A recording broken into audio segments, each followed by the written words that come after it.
नमस्कार। सतगुरु सदगुरु स्वामी देवीदास जी महाराज जी के श्री चरण कमलों में हम सभी भक्तों का साष्टांग दंडवत प्रणाम स्वीकार हो।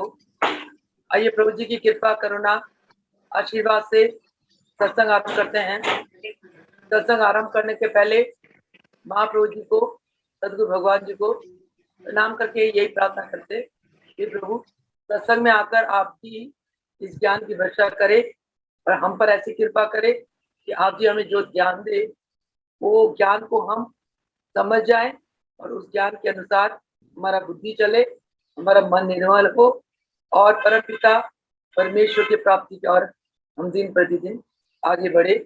इसी प्रार्थना के साथ प्रभु जी को बार बार उनके चरण में प्रणाम। वो सदगुरुदेव भगवान की जय।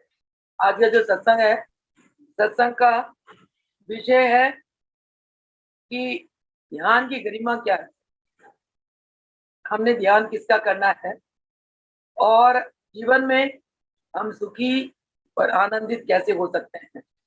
बहुत ही महत्वपूर्ण बात आज महाराज जी हमें इस सत्संग में बताना चाहते हैं। महाराज जी फरमाते हैं इस मानव जीवन में दुख सुख दोनों ही जुड़ा हुआ है। मानव जीवन में कभी दुख आता है और कभी सुख आते हैं। महाराज जी फरमाते हैं कि सुख के माथे झील पड़े जो नाम हृदय से भुलाए, बलिहारी उस दुख नु जो पल पल नाम रटाए। यानी कि अगर हम दुख के समय भी परमपिता परमेश्वर का ध्यान करें, उनका स्मरण करें तो हमें दुख आ ही नहीं सकता। हम क्या करते हैं, सुख में तो भगवान को भूल जाते हैं और हमारे विचार संसारिक हो जाते हैं, संसार में रम जाते हैं। हम सोचते हैं कि संसार के लोगों से हमें कुछ लाभ मिलेगा, कुछ सहारा मिलेगा, हम उन्हीं के साथ रमे रहते हैं। कई बार भगवान को भूल जाते हैं और हमारे जीवन में कष्ट आ जाता है। कष्ट आता है फिर हम सजग हो जाते हैं और कुछ रास्ता दिखाई नहीं देता, भगवान को याद करते हैं, भगवान का सिमरन करते हैं तो हमारे कष्ट दूर हो जाते हैं। तो महाराज जी फरमाते हैं कि जीवन के दुखों से, परेशानियों से छुटकारा पाने के लिए हमें हमेशा अपने इष्ट सदगुरु के स्वरूप का ध्यान करना चाहिए। मस्तक में गुरु का मूर्ति का ध्यान होना चाहिए और प्राणों में, श्वासों में उन्होंने जो नामदान दिया उस नामदान का जाप चलना चाहिए।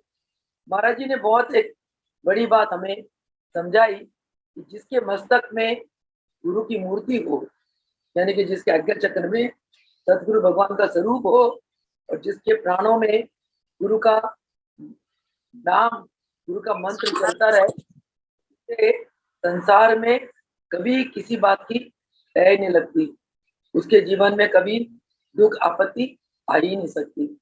इसीलिए महाराज जी आज की जो सत्संग में मेन जो महाराज जी ने जो फोकस किया हुआ है, जो मेन मुद्दा क्या है कि हमें हर पल सदगुरु अपने इष्ट भगवान के स्वरूप का ध्यान करना चाहिए और प्राणों में उनके नाम का जाप करना चाहिए। जब हम भगवान के नाम का सिमरन करते हैं, हम उन्हें याद करते हैं, उनकी महिमा को गाते हुए हम भजन करते हैं, उनकी आरती पूजन करते हैं, तो गुरु कहते हैं कि गुप्त रूप से, अज्ञात रूप से उस शिष्य के पास आ जाते हैं और उसके सारे कार्य गुरु सिद्ध कर देते हैं। हम अपने भक्तों के जीवन में देखते हैं, अपने जीवन में भी देखते हैं, जब भी कष्ट की घड़ी आती है हम गुरुदेव को पुकारते हैं और गुरुदेव बिल्कुल मिनट सेकंडों में उस स्थान पर गुप्त रूप से, दिव्य रूप से आकर हमें उस कष्ट से मुक्त कर देते हैं। इससे हमारा विश्वास गुरुदेव के सत स्वरूप के ऊपर प्रति और भी बढ़ता चला जाता है। हमारे गुरुदेव तो साक्षात भगवान है, तभी तो उन्होंने हमारी पुकार सुनी और उस स्तर पर आ गए अदृश्य रूप से और आकर उन्होंने हमारी रक्षा करी। तो इसलिए गुरु के, जब गुरु हमारे अंग संग रक्षक सहायक हो जाते हैं तो हमारे जीवन के सभी कार्य सब निर्विघ्न संपूर्ण हो जाते हैं। कहते जैसे संसारिक लोग कोई भी कार्य करने के पहले गणेश जी को मनाते हैं। वो सोचते हैं रिद्धि सिद्धि के दाता गणेश जी की पूजा करें, ये कार्य सिद्ध हो जाएगा। हम जो गुरुमुख है, जिनके इष्ट देव सदगुरु स्वयं है, हम लोगों की ये धारणा है किसी भी कार्य के आरंभ में अगर हम सदगुरुदेव जी का ध्यान करें, उन्हें बीच में रखे, उन्हें सबसे प्रारंभ में उन्हीं की पूजन करें, उन्हीं की पूजन से कार्य आरंभ करें, तो वो कार्य निर्विघ्न संपन्न हो जाता है, इसमें कोई शक नहीं। और वो कितना ही कठिन से कठिन कार्य हो, आप गुरु के नाम लेकर कार्य का आरंभ करो, वो कार्य एकदम निर्विघ्न संपन्न हो जाएगा। इसीलिए कवि ने कहा, गुरु के सिमरन मात्र से नाशा विघ्न अनंत। गुरु के सिमरन मात्र से नाशा नाशत विघ्न अनंत, यानी कि गुरु के नाम के सिमरन से सभी विघ्नों का नाश हो जाता है। ताते सर्वारंभ में यावत है सब संत। इसीलिए किसी भी कार्य से पहले सभी संत जन इसको ध्याते हैं, इसकी पूजा करते हैं, सतगुरु अपने इष्ट देव की पूजा करते हैं। हमारे मन में मन की प्रकृति है, स्वभाव है कि मन जो है ना, वो जीव को भ्रम जाल में डाल देता है। हमेशा महाराज जी फरमाते हैं, हमारे जो विचार है, विचार ही हमें दुख देते हैं और विचार ही हमें सुख देते हैं। और विचारों के समूह को ही मन कहते हैं। तो कहते हैं मन ही सुख का कारण है, मन ही दुख का कारण है। आप अगर घर बैठे बैठे किसी के प्रति एक अशुद्ध विचार ले आते हो, वो चाहे ऐसा हो या ना हो, आप एक बार दुखी हो जाओगे। घर बैठे बैठे अगर आप एक शत्रु भाव, विपरीत भाव रखने वाले के प्रति आप अच्छे भाव रखते हो, तो घर बैठे बैठे दुखी हो जाओगे। ये आपके विचार ही तो है। महाराज जी फरमाते हैं कि प्रकृति के जो 3 गुण है, सत रज और तम। कहते जीव जो है ना, ये तीनों गुण जीव के ऊपर प्रभाव डालते रहते हैं।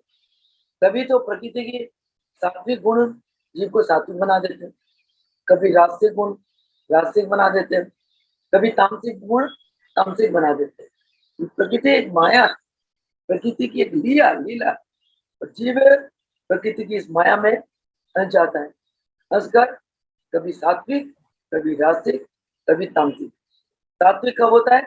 जब वो भगवान का नाम सिमरन करता है, उसके अंदर ईश्वरीय बातें आ जाती है, ईश्वरीय गुण आ जाते हैं, उसके अंदर दया भी आएगी, प्रेम से बोलेगा, सेवा करेगा, संतोष में रहेगा, शांत भाव में रहेगा। ये है सात्विक गुण। राजसिक गुण क्या है? जीव जब सिर्फ अपने लिए सोचता है, स्वार्थी होता है, दूसरा दुख पा रहा है नहीं पा रहा है, दूसरे को आपकी जरूरत है नहीं है, अब वो मतलब रास्ते प्रवृत्ति वाला है, वो किसी के बारे में नहीं सोचता, खाली अपने बारे में, अपना परिवार, अपना घर, अपनी संपत्ति, अपनी दुकान, अपने अपने बारे में सोचता है। और अपने सुख के लिए अगर किसी को दुख भी देना पड़े, कतराता नहीं है, रास्तिक स्वभाव है। और तामसिक स्वभाव कौन होते हैं? जो दूसरे को दुख देके बहुत खुश होता है। वो सोचता है दूसरों को जितना लूट सको लूट लो, मुझे फायदा होना चाहिए। दूसरों को दुख देके जो अपने सुख के लिए सोचता है, वो तामसिक। तो जीव ये रास्तिक, सात्विक, तामसिक इन विचारों में घूमता रहता है, और इसी के कारण वो बहुत दुखी होता है। उसके जीवन में उसके अपने विचारों के कारण इतने कष्ट आते हैं। अच्छे से बुद्धिमान जो है ना, वो परेशान हो जाते हैं। अच्छे से बुद्धिमान सोचते हैं अब क्या करें, अब क्या करें। महाराज जी फरमाते हैं कि ऐसे दुख की घड़ी से छुटकारा पाने के लिए सेवकों को, भक्तों को केवल एक ही काम करना है। क्या? प्रभु नाम सिमरन, प्रभु का ध्यान। अगर आप प्रभु का ध्यान करोगे, इतनी मुसीबत से मुसीबत समय आपके जीवन में आए, बिल्कुल टल जाएंगे। भाई फरमाते हैं आंधी आती, तूफान आता है, सुमेरु पर्वत अचल रहता है, सुमेरु का कुछ नहीं बिगड़ता, उसी प्रकार आप अगर अपने मन को अचल रखोगे, आपका मन अचल कब रहेगा? जब आप अचल वस्तु का ध्यान करोगे। अचल कौन है? स्थिर स्थिर गंभीर कौन है? सदगुरु भगवान। निर्लेप कौन है? सदगुरु भगवान। सबसे बड़े कौन है? सदगुरु भगवान। सबसे विशाल कौन है? सदगुरु भगवान। तो जिसका ध्यान करोगे आपका वही रूप तो आ जाएगा। तभी तो कहा गया कि ध्यान मूलम गुरुमूर्ति, पूजा मूलम गुरुपदम, मंत्र मूलम गुरु वाक्यम, मोक्ष मूलम गुरु गीता। इसीलिए तो कहा गया। इसीलिए महाराज जी ने गुरुदेव के ध्यान के ऊपर विशेष जोर दिया। एग्जाम्पल देखो, ध्रुव को उसके पिता ने सिंहासन से उतार दिया था, क्योंकि छोटी रानी जो है ना सुरुचि, उसको पटरानी बना रखा था। बड़ी रानी सुनी थी, उसको साइड में किया होता। ध्रुव बड़ी रानी का पुत्र था। तो जब ध्रुव सिंहासन में बैठा, सुरुचि ने कहा ये सिंहासन का अधिकारी तू नहीं है, मेरा बेटा है। ध्रुव के पिता मान गए इस बात को। पिता ने ध्रुव को कहा बेटा सिंहासन से उतर जाए। ध्रुव बड़ा ही दुखी हुआ कि मैं भी तो इसी पिता का पुत्र हूँ, मैं राजकुमार हूँ और मैं छोटे भाई से बड़ा हूँ, मैं क्यों नहीं बैठ सकता? तो खैर बहुत दुखी हुआ। तो नारद मुनि ने उसे उपदेश किया, बेटा छोड़ सारी कहानी। नारद ऋषि योग के गुरु हुए, कहते तू छोड़ सारी कहानी, तू भगवान का हरि का भजन कर। वो 5.5 महीने उसने अंत तक भजन करा। कहते भूखा प्यासा केवल हरि का नाम ले ही जा रहा है। माँ ने भी समझाया, बेटा हम इस समय दुखी है ना, तो दुख के समय केवल हरि सहाय होते हैं। तो उसको ये बात समझ आ गई, वो भजन करने लगा। वन देवियां उसके लिए तरह तरह के पदार्थ भजन के लिए लेके आती। प्रकृति ने ध्रुव की पूरी रक्षा करी और 5.5 महीने में ध्रुव को हरि के दर्शन हो गए। हरि के दर्शन पाने के बाद ध्रुव की इतनी प्रतिष्ठा हो गई, सब जगह ध्रुव की पूजा होने लगी। आखिर में उसको ध्रुव तारा से चमकता हुआ उज्जवल तारा का पद मिल गया। तो जब उसको उच्च पदवी मिल गई, तब उसके पिता ने उसको बहुत तरले करी, बेटा आजा, ये सिंहासन तेरा ही है। ये सिंहासन से पिता ने उसको उतार दिया था जब उसने भगवान के नाम का शरण लिया, भगवान का शरण लिया। वही पिता उसके अंत में हो गए, वही पिता उसे तरले कराए, बेटा तू आजा, सिंहासन तेरा ही है।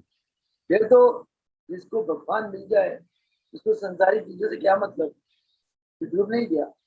उसी प्रकार देखो, सुग्रीव को बड़े भाई बाली ने मार के निकाल दिया और उसकी पत्नी के साथ रहने लगा। बाली की पत्नी जा चुकी थी। एक समाज से एक अप्रिय बात उसने करी, समाज की मर्यादा के विरुद्ध बात करी, घर के भी वो छोटे भाई को मार के निकाल दिया। उसके डर के मारी सुग्रीव जो है ना पहाड़ों में चुपता फिरा। भगवान राम को सब कुछ पता था, तो सुग्रीव को ढूंढते ढूंढते वहां पहुंचे जब माता सीता का हरण हुआ था। तो सुग्रीव ने भगवान राम की से वो छुपता फिरता था, उसी बाली को उसने मार गिराया, उसी बाली का बिल्कुल नामो निशान मिटा दिया। तो ये होता है भगवान के शरण में आने पे। देखो, अगर जब हमारे जीवन में दुख मुसीबत आते हैं, अगर हम उस जिसने जो भी हमें दुख देता है, अगर हम उसे टक्कर ले ले, तो टक्कर लेने से हम खुद ही समस्या में फंस जाते हैं। जैसे कि अगर ध्रुव के पिता ने जब उसको सिंहासन से उतारा था कि भाई ये तेरा सिंहासन तेरे लिए नहीं है, तो पिता से टक्कर ले सकता था क्या? पिता से टक्कर लेके उसको सिंहासन मिल जाती? कदापि नहीं। और क्या पिता से टक्कर लेने पे वो और भी प्रॉब्लम में, समस्याओं में, विचारों में, उधर उनमें फंसा रहता है, अपना जीवन दुखी कर लेता है। तभी तो महाराज जी कहते हैं कि हम अपने विचारों से अपने जीवन को दुखी बना लेते हैं। तो इसीलिए उसने फिर क्या करा, ध्रुव ने भगवान की शरण ली। भगवान की शरण लेने पे क्या हुआ, उसकी प्रॉब्लम सॉल्व हो गई। वही पिता जो सिंहासन में बैठने नहीं दे रहे थे, पिता कहते बेटा सिंहासन तेरा ही है, अब तू संभाल इसको। इसीलिए जहां कोई भी दाल ना गलती हो, जहाँ कोई भी समस्या का हल ना होता हो, वहां महाराज जी फरमाते एक ही हल है, अपने इष्ट देव का ध्यान करो और अपने इष्ट देव की शरण ले लो। हमारे तो महाराज जी पूर्ण गुरु है, जब ऐसे पूर्ण गुरु की हम शरण लेंगे, आप बताओ ऐसे हो सकता है कि हमारी कोई समस्या सॉल्व ना हो। आज तक मैंने तो देखा नहीं, जितने भक्तों के जीवन में जो भी परेशानी आई, किसी भगत ने अगर महाराज जी को दिल से पुकारा, महाराज जी की शरण ले ली, तो महाराज जी ने उसकी सारी समस्या हल कर दी। जैसे आप भगत लोग ये जूम मीटिंग में सुनाते हो महाराज जी की, आपके जीवन में महाराज जी के द्वारा घटित अलौकिक घटना सुनाते हो, और घटनाओं का सार क्या होता है, आपने महाराज जी को पुकारा, महाराज जी घटना स्तर पर आ गए अदृश्य रूप से, और आपकी रक्षा कर गए, है ना।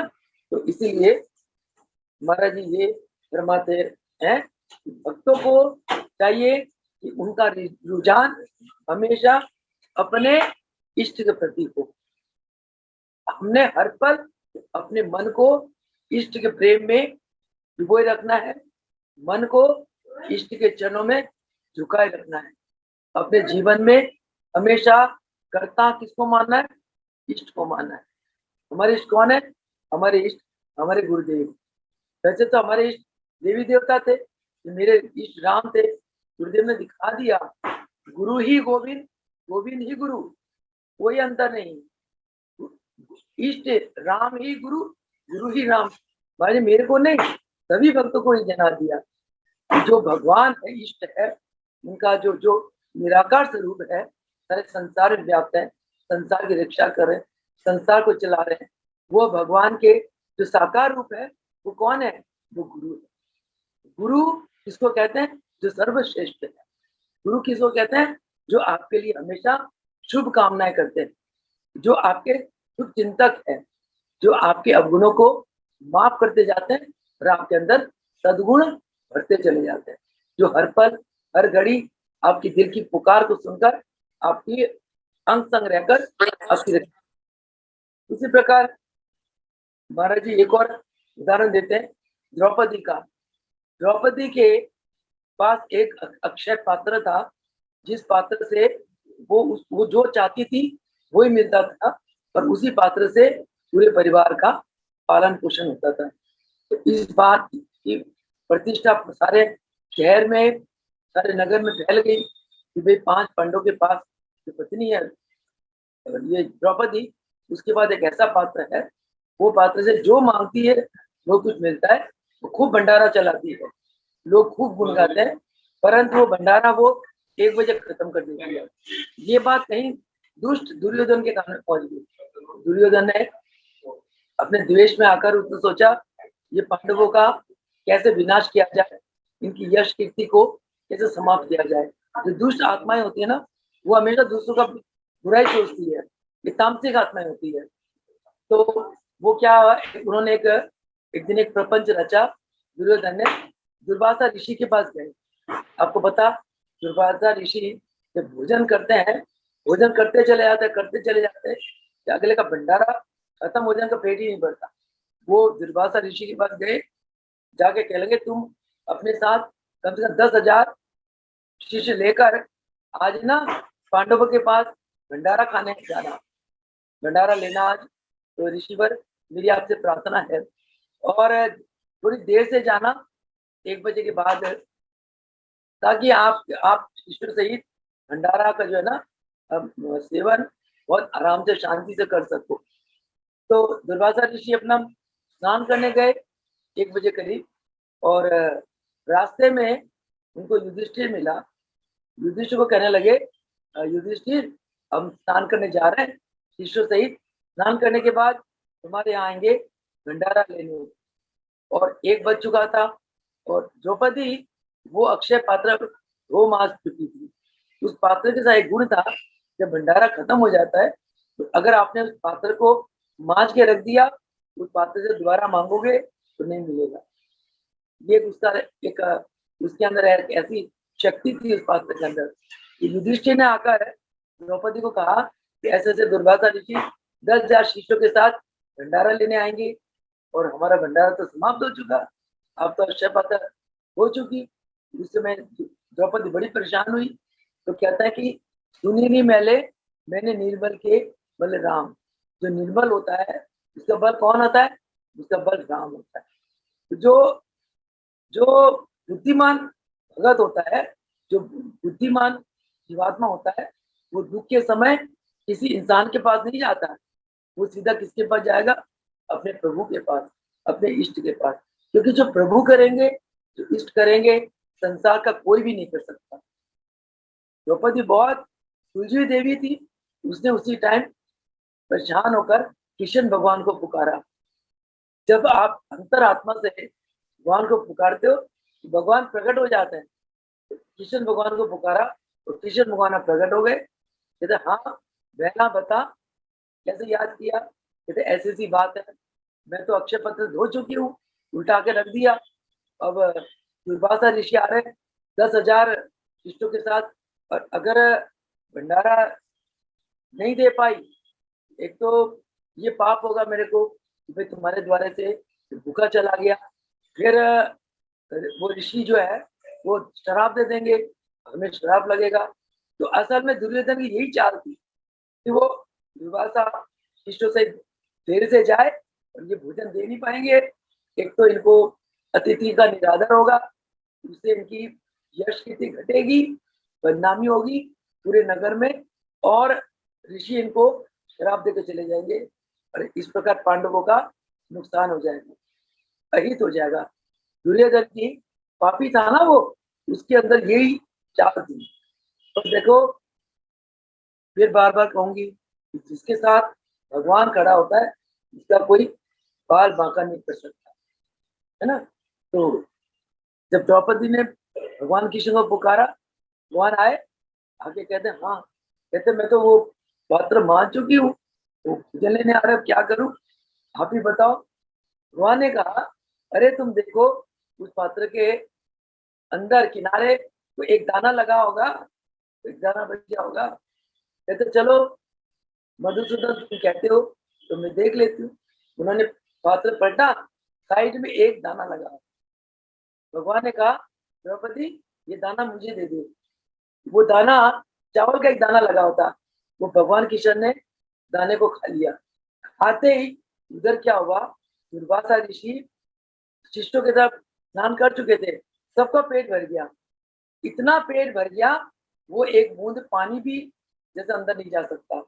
उन्होंने सोचा, सब कहने वाले पेट को हाथ लगाए, तभी ये क्या हुआ, स्नान करते ही तो पेट भर गया। तो सबने सोचा कि अब तो पेट भर गया, हम एक बूंद पानी भी नहीं पी सकते, तो वहां जाके क्या करना है। वो वहां से लौट चले गए और द्रौपदी और 5 पांडवों की रक्षा हो गई। तो इसी प्रकार भगवान जो है ना, जो मतलब नामुमकिन असंभव को संभव बना दे। इसीलिए इस घटना, ये हमारे धर्म ग्रंथों की घटना है।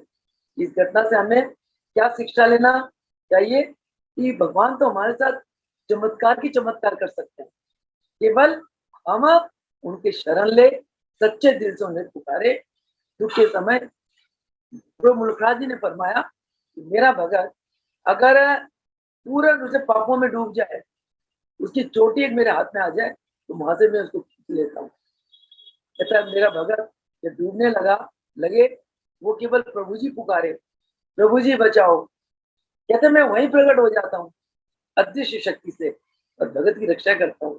ऐसे हमारे भगवान करते हैं। तो इसीलिए भगवान कहते हैं, महाराज जी कहते हैं कि हमें हमेशा भगवान का नाम सिमरन करना चाहिए, हमें भगवान का ध्यान करना चाहिए। भगवान के ध्यान का इतना महत्व है। आज के प्रवचन पे महाराज जी ने इसी बात पे प्रकाश डाला कि ध्यान की गरिमा क्या है। इसलिए महाराज जी ने इतने प्रवचन किए। मेरे पास कम से कम 500 से भी ज्यादा कैसेट है। हर एक कैसेट में मैंने यही एक ही बात कही, ध्यान करो, ध्यान करो, ध्यान करो, सुबह शाम नाम सिमरन का जाप करो। तभी कल के प्रवचन में, सत्संग में महाराज जी ने बार बार आप लोगों के लिए यही प्रेरणा दी। अंदर बैठ के बोलते वही है, जब मैं बैठती हूँ मुझे नहीं पता चलता कि आज क्या बोलना है, बुलवाते वही है। एक टॉपिक लिया थी जरूर, पर उसका एलाबोरेशन महाराज जी खुद करवाते हैं। तो कल भी महाराज जी आप लोगों को यही प्रेरणा दिलवा रहे थे। आप 3 घंटा एक साथ, महाराज जी हमेशा 3 घंटे के लिए ही कहते थे। तो मुखराज जी ने महाराज जी को 3 घंटे का ध्यान का अभ्यास करा, कहा, महाराज जी ने आजीवन 3 घंटे ध्यान में बैठते रहे और इतनी ईश्वरीय अद्वितीय शक्तियां प्राप्त कर ली महाराज जी ने। तो आप लोग 3 घंटे लगातार नहीं बैठ सकते। 1 घंटे सुबह बैठ लो ब्रह्म मुहूर्त में, 1 घंटा दिन में, 1 घंटा रात को। शाम को तो हम सत्संग का 2 घंटे का आनंद लेते ही हैं। तो 3 और 2 5, 24 घंटे में 6-7 घंटे सो लिए, 5 घंटे हम भगवान के साथ रहते हैं। अगर 5 घंटे, 2 घंटे सत्संग का और 3 घंटे, 1-1 घंटे करके नाम सिमरन का, 5 घंटे भगवान के साथ रहेंगे। क्या अंत समय में हमें भगवान याद नहीं आएंगे? कहते अंत मता सो गता। हमारी परमात्मा की आजीवन तुम जो कार्य करते हो ना, आखिर समय में वही याद आती है। आजीवन तुम व्यापारों में रहोगे, अंतिम घड़ी में तुम्हें व्यापारी याद आएगा। आजीवन तुम परिवार के मोह में फंसे रहोगे तो अंत में तुम्हें वो माया सताएगी। आजीवन तुम जीवन के परिवार के प्रति कर्तव्यों के साथ साथ अगर मेन ध्येय नाम सिमरन कर रखोगे तो अंत में भी तुम्हें नाम का ही सिमरन होगा। तो महाराज जी फरमाते हैं कि अपने इष्ट के ध्यान सिमरन से दुष्कर से दुष्कर कार्य भी संभव हो जाते हैं। नहीं तो अगर हम अपने आप को कर्ता समझ के काम करेंगे तो हम पग पग पे ठोकरे खाएंगे। तो इसीलिए और हमें हर्ष और आनंद की जगह चिंता और विषाद सताएगी। ये यानी कि सुख और दुख ये इंसान के अपने हाथ में। इंसान अगर भगवान को कर्ता मानते हुए भगवान का ध्यान सिमरन करते हुए कर्म करे, उसको सुख ही सुख है, आनंद ही आनंद है। अगर वो ध्यान सिमरन बिना करे अपने आप को कर्ता मानते हुए कर्म करे, दुख और चिंता उसको खाएगी। तो इसीलिए ये जो घटना है सुग्रीव की या ध्रुव की या द्रौपदी, इन घटनाओं को अगर हम बहुत गहराई में ले तो गहराई में लेने से हमने क्या देखा कि हम कामना और वासना के वश में आकर दुखी होते हैं। कामना और वासना से हटकर जब भगवान के ध्यान सिमरन में रहते हैं तो हम सुखी हो जाते हैं। अब देखो ध्रुव को देख लो। ध्रुव एक निर्बल बालक था और उसने वो निर्बल बालक से इतना उच्च पद में कैसे पहुंच गया? हरि ने कैसे दर्शन दे दिए? केवल ध्यान सिमरन से। उसने प्रभु का ध्यान किया, प्रभु के नाम का सिमरन करा और ध्रुव इतना ऊंचाई में पहुंच गया। अगर भगवान का नाम सिमरन ना लेकर अगर संसार का सहारा लेता, वे मेरे पिता ने तो मुझे सिंहासन से उतार दिया, तुम लोग मेरा साथ चलो, मेरा साथ दो, फिर तो दुख ही पाता, कष्ट पाता। तो इसीलिए इस घटना से हमें ये शिक्षा मिलती है कि हमें जीवन के दुखों से बचने के लिए केवल एक ही भगवान का सहारा लेना चाहिए और ध्यान सिमरन करना चाहिए। और जैसे हम सुग्रीव की घटना से हमें क्या ज्ञान मिलता है कि सुग्रीव की घटना से ये ज्ञान मिलता है कि दुश्मन कितना भी बलशाली हो, कितना भी ताकत वाला दुश्मन हो, परंतु अगर भगवान के शरण में हम आ जाते हैं तो दुश्मन की ताकत सारी खत्म हो जाती है और शरण में आने वाले की ताकत बढ़ जाती है और उसी को ही विजय मिलती है। और इसीलिए हमें इस बात को हमेशा याद रखना चाहिए क्या? वो मीरा का भजन सुनी थी मैंने, निर्बल के बलराम। जो निर्बल होता है उसका बल कौन होता है? राम होता है। निर्बल कौन होता है?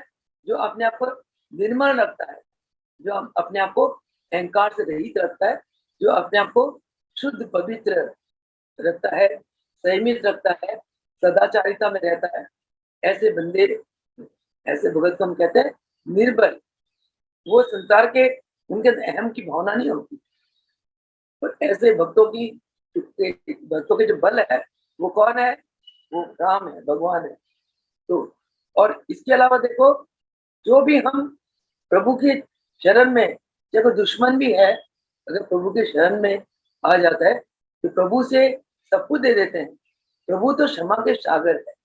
प्रभु के शरण में कोई भी चला जाए, प्रभु से क्षमा कर देते। तो विभीषण को देखो, विभीषण तो रावण का भाई था। रावण तो भगवान राम के दुश्मन थे। और जब विभीषण रावण ने दुत्कारा, विभीषण ने देखा कि ये तो दुष्ट आदमी है, तो ना मैं राम के शरण में जाऊं, तो भगवान है, तो राम की शरण में आते हैं। भगवान राम ने उसको दुश्मन के भाई समझ के दुत्कारा नहीं। भगवान तो, इसलिए तो भगवान को शरणागत पालक कहते हैं। भगवान की शरण में जैसे ही विभीषण आया, भगवान ने क्या कहा? आओ लंकेश। मैं दुश्मन के भाई को शरण में आते ही लंकेश, उसी समय लंका का राजा बना दिया।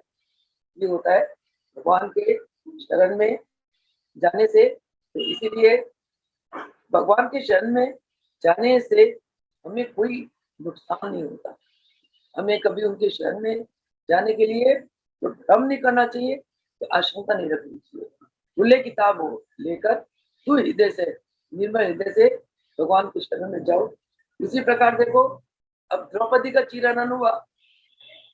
द्रौपदी के तो 5 पराक्रमी पति थे। जब दुशासन ने चीरहरण करा तो द्रौपदी ने पहले पतियों को पुकारा, जिसने पिता को, माँ को पुकारा। किसी के वश का कुछ नहीं था। तो अंत में भगवान कृष्ण को पुकारा। भगवान कृष्ण अदृश्य रूप में आ गए और साड़ी को इतनी लंबी करते गए कि दुशासन साड़ी खींचते खींचते थक गया। आखिर उसकी हार हो गई। इस प्रकार तो भगवान का नाम ही संकट मोचन कहा गया। संकट के समय जो हमारी संकट को कोई संकट मोचन कहते हैं। तो इसलिए हमें प्रभु के सारे शरण छोड़कर हमें एकमात्र प्रभु के शरण में ही शरण लेना चाहिए। और महाराज जी फरमाते हैं कि भगवान ही युगों युगों से भक्तों की लाज रखते आए हैं। कहना कि भगवान के हाथ में भगत की लाज होती है। इसलिए हमारा धर्म क्या है कि हमें अपने विचारों को चारों ओर से हटाकर एक ही विचार में जाए। क्या? कि इष्ट देव का ध्यान और सिमरन। जैसे द्रौपदी ने भगवान की नाम का सिमरन करा, भगवान एकदम प्रकट हो गए। तो जिसने जिसने भगवान को पुकारा, भगवान उसी के पास आ गए। तो हमारे भगवान तो बहुत पूर्ण है।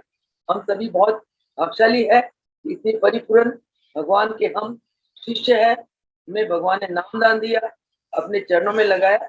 हमारा क्या धर्म है? नित्य प्रति हम सुबह शाम भगवान का नाम सिमरन करें। नाम सिमरन करने से हम प्रफुल्लित रहेंगे। नाम सिमरन नहीं करेंगे तो ये काल और माया ये हमें अग्नि की तरह तपाती है। और जो संसारिक लोग हैं, जो नाम सिमरन नहीं करते, वो हमेशा उनका अग्नि के, काल और माया की अग्नि में वो जलते रहते हैं। और वो कभी भी भटकते रहते हैं, मोह माया की जंजीर में वो जकड़े रहते हैं। जब हम भगवान का नाम सिमरन करेंगे, ये मोह माया की जंजीर को हम टुकड़ा टुकड़ा कर देंगे। तो इसीलिए देखो, प्रभु के नाम सिमरन में कितना आनंद है, उनके पवित्र मूर्ति के ध्यान में कितना आनंद है। तो प्रभु के पवित्र मूर्ति का जब ध्यान करेंगे, उनके प्राणों में उनका नाम का जाप करेंगे, तो हमारे जीवन में विषाद के जगह हर्ष आ जाएगा, दुख चिंता के जगह आनंद ही आनंद बहेगा। और दुनिया के पास चाहे कुछ भी ना हो, परंतु हमारे पास संसारिक कोई वस्तु ना हो, दो चीज चाहिए। क्या चाहिए? हमें सदगुरु का सच्चा प्यार, उनकी कृपा और आशीर्वाद। हमेशा सदगुरु भगवान के ध्यान सिमरन में तीन बातें मांगना। हे प्रभु, आपकी कृपा की मैं भीख मांगती हूँ, मुझको आपका आशीर्वाद चाहिए और आपके चरणों का मुझे रक्षा चाहिए। आपकी कृपा, आपका आशीर्वाद और आपकी दया और आपके चरणों का मुझे हर पल सहारा चाहिए। अपने चरण शरण में लगाए रखना, अपने चरणों से मुझे एक पल के लिए भी दूर ना करना। और इसी विनती के साथ आज के सत्संग को समाप्त करते हैं। और आज के सत्संग का यही सार है कि हर पल श्वास श्वास में गुरुदेव के पवित्र नाम का जाप करो, उनकी शरण में रहो, उनका ध्यान सिमरन को करो, तो आपके जीवन का जो कष्ट है, जो दुख है, वो मिटकर सुख और आनंद